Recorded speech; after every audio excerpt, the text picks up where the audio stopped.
अस्सलाम वालेकुम respected students and my dear colleagues, अस्सलाम वालेकुम। आज की वीडियो बनाने का मकसद ये है कि बच्चों को जो है वो टाइम मैनेजमेंट सिखाई जाए और अपने साथियों को सपोर्ट किया जाए, अपने कुलीग्स मेल और फीमेल टीचर्स को, कि जो है वो कैसे टाइम मैनेजमेंट होगी और टाइम जो है वो हम कैसे सेव कर सकते हैं। इस हवाले से ये वीडियो बड़ी इंपॉर्टेंट है। इससे पहले भी जो है वो बबल शीट कैसे फिल करनी है, पेपर को पेपर के हिसाब से हल करना है, तैयार करना है, ना कि बुक के हिसाब से। वो वीडियोस ऑलरेडी मौजूद हैं। उसके लिए जो आपका रिस्पॉन्स है या जितना आप लोगों ने मैसेजेस किए टाइम मैनेजमेंट के लिए कि वो बना के भेजें, उसके लिए आप लोगों का बहुत शुक्रिया। I am Sadiq Amar, your coordinator और योर फैसिलिटेटर। आज जो है वो हम बात करने जा रहे हैं कि हमने टाइम मैनेजमेंट जो है वो कैसे एडजस्ट करनी है।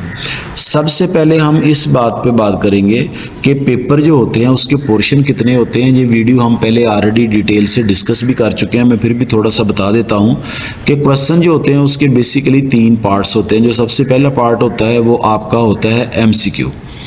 उसमें 12 MCQs आते हैं और हर MCQ 1 नंबर का होता है, इसलिए आपके 12 नंबर के MCQs होते हैं। फिर शॉर्ट क्वेश्चन की बात होती है। 15 शॉर्ट क्वेश्चन को आपने अटेम्प्ट करना होता है। हर शॉर्ट क्वेश्चन 2 मार्क्स का होता है। ये 30 मार्क्स बनते हैं। ये आपका पार्ट 2 होता है। जब हम पार्ट 3 की बात करते हैं तो पार्ट 3 जो होता है ये लॉन्ग क्वेश्चन का होता है और इसमें आपने 2 लॉन्ग क्वेश्चन को अटेम्प्ट करना है। हर लॉन्ग क्वेश्चन जो होता है वो 9 मार्क्स का होता है। उसमें 2 पोर्शन होते हैं या 2 पार्ट्स होते हैं। फर्दर एक 4 मार्क्स का होता है और एक 5 मार्क्स का होता है, लिहाजा ये 18 बन जाते हैं। ठीक होगी बात। इस तरह ये आपका 12 और 30 42 एंड 18 60 मार्क्स जो हैं वो बनते हैं। अभी हम टाइम मैनेजमेंट की तरफ जाएं तो MCQs का पोर्शन चूँकि आपको पेपर में अलहदा दिया जाता है, वो 15 मिनट्स के बाद आपसे वापस ले लिया जाता है। इस तरह जो आपके पास MCQs हैं वो 15 मिनट्स में हल करने होते हैं या उसको जो है वो बबल्स फिल करने होते हैं, जैसे पहले बबल शीट में मैंने आपको बताया था। तो उसको जो है वो आपने रिटर्न करना होता है। फिर दूसरा पार्ट होता है जिसमें शॉर्ट क्वेश्चन और लॉन्ग क्वेश्चन होते हैं। वो पार्ट पेपर का जो होता है वो आपके पास ही रहता है, आप उसको घर भी ले जा सकते हैं। उसमें उसके लिए आपके पास जो है वो 65 मिनट्स में आपने वो पेपर करना है। ये कैसे कैलकुलेशन की है इसको अभी हम जो है वो डिस्कस करते हैं, यानी 1 आवर एंड 5 मिनट्स में। जब हम लॉन्ग क्वेश्चन की बात करते हैं तो उसको आपने 40 मिनट के अंदर जो है वो सॉल्व करना होता है।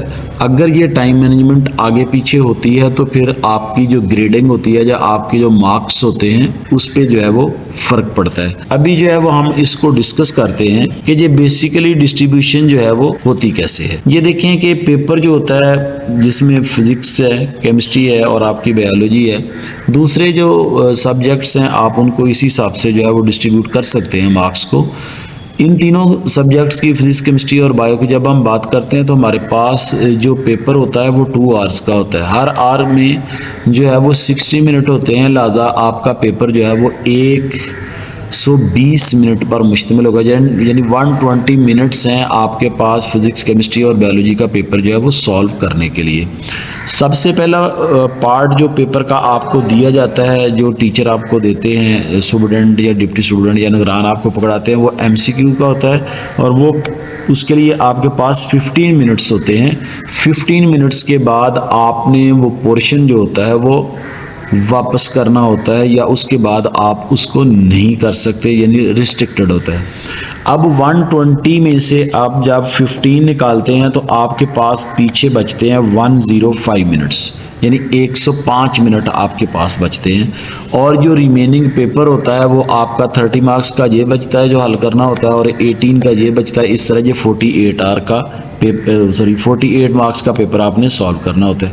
अब हमने किया क्या कि 105 मिनट्स हैं हमारे पास और 48 नंबर को हमने अटेम्प्ट करना है।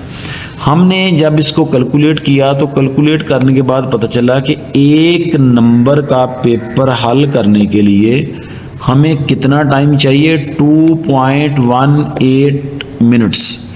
1 नंबर का पेपर हल करने के लिए हमें 2 मिनट और 18 सेकंड जो है, यानी 2 मिनट्स एंड 18 सेकंड रिक्वायर है 1 नंबर का पेपर हल करने के लिए।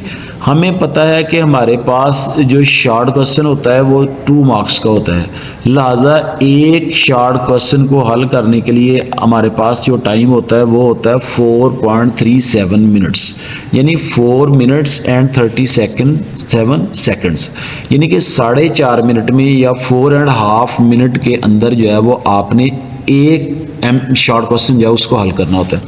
जब हमने इसको कैलकुलेट किया तो 15 शॉर्ट क्वेश्चन करने के लिए हमारे पास 65.6 मिनट्स जो हैं वो बने, यानी मैंने उसको राउंड करके 65 लिखा है।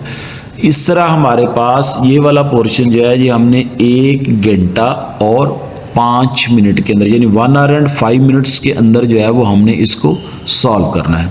पीछे हमारे पास बचता है लॉन्ग क्वेश्चन। लॉन्ग क्वेश्चन में हमारे पास 40 मिनट रिक्वायर्ड होते हैं, यानी इसी तरह ये भी कैलकुलेशन मैंने इसी तरह बनाई है कि एक जो लॉन्ग क्वेश्चन है आपने उसको 20 मिनट से ज़्यादा नहीं लिखना, लिहाजा दोनों के लिए जो है वो आपको 40 मिनट रिक्वायर होते हैं। इस तरह अगर हम देखें तो 12 एंड 30, 42 एंड 18 60 मार्क्स आपके बन गए। जब हम टाइम मैनेजमेंट की बात करते हैं तो 15 मिनट्स आपके एमसीक्यूज के, 65 आपके शॉर्ट क्वेश्चन के, इस तरह आपके पास ये 80 मिनट्स बन गए और 40 मिनट का जो है वो आपके पास होगा लॉन्ग क्वेश्चन के लिए। इस तरह जो आपका 120 मिनट्स या 2 आवर्स जो है वो कंप्लीट हो गए। Thank you students. मैंने पहले भी आपसे रिक्वेस्ट की थी कि हमने अपनी वेबसाइट भी लॉन्च कर दी है। आपको वीडियो अच्छी लगी है तो आप कमेंट कर सकते हैं, आप इसको लाइक भी कर सकते हैं। पहले भी आपसे रिक्वेस्ट की है कि जो बबल शीट वाली वीडियो है उसको लाजमी देखें, उसका लिंक जो है वो भी डिस्क्रिप्शन में जो है वो दे दिया जाएगा। Thank you. कोई बात हो तो आप मुझसे पूछ सकते हैं। अस्सलाम वालेकुम।